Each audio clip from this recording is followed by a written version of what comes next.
Welcome to Sweet Life Beat Life. We hope this video helps. In this video, I will show how to set up Gemini on Android.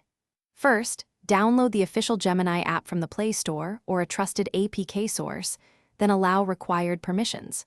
Next, sign in with your account or create a new one, follow the on-screen setup prompts, and configure privacy and sync settings.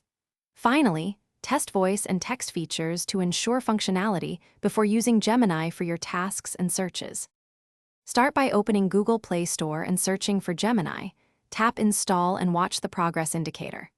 If you sideload, download the APK only from a trusted source, check the file integrity, and allow installations from unknown sources briefly.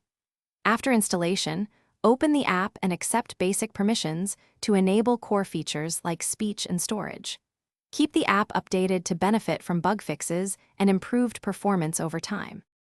When you first open Gemini, sign in with a Google account to synchronize history and preferences, or create a new account if needed. Choose your preferred language and voice settings to improve recognition and responses, and review accessibility options if you use assistive tools. Take a moment to examine privacy and data sharing settings, disabling features you do not want. Finally, run a quick sample query to confirm the assistant. Thanks for watching. Consider subscribing if we helped you.